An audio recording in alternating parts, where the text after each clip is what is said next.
tawanane kufira pakutanga ndikavaudza urese bhudoza waigaya uchanyurira toza ementi nasi yazokudzoza nengoma uchivabopa Dr. Case wateche edzedze endandi varikubvunza kuti Case iwe wauya nei no Case iwe wauya nei vauya vakuru vemafashion nestyle and pattern saka matsakavura iwe no Case iwe wauya nei Case iwe wauya nei vauya vakuru vemafashion nestyle and pattern plus varikumhanya una hata saka iwe varikubvunzana vachaudzana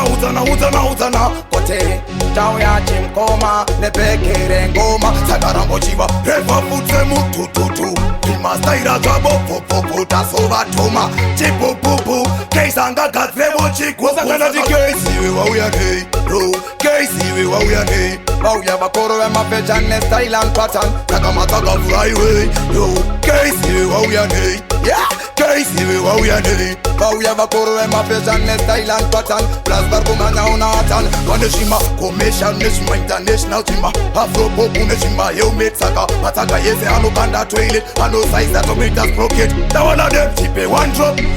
chop saka panonda dog butter big chop bomba tatengeza segem tak chop Case tanda urangoma pinde na sonati Case iwe wauya nei Case iwe wauya nei vauya vakuru vemafashion nestyle and pattern matsakavura iwe no Case iwe wauya nei Case iwe wauya nei vauya vakuru vemafashion nestyle and pattern saka matsakavura iwe tawana dem no bika ngoma no bika hey fankapora iwe no kika hey patachika chaputika hey Dr. chabatika hey leki maita vadeki ona this time anotilela na sisi pisa nemoto vezoso manzwire tsisi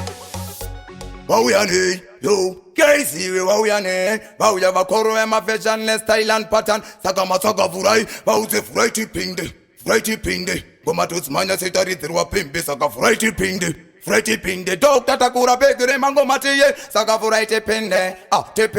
ngoma todzimhanya setaridzirwa pembe saka furai tipinde Dr. takura pekere mangoma tiyende dawadadem svika vanotopa sando vaudze kutetere imwe mhando kuno kwatembe zvenhando Dr. achatonkadza umambo taita mazuru ngerambo isusu kunotototonga au tauya takakolongwa hameno zvenyu zvamaronga paya rembusu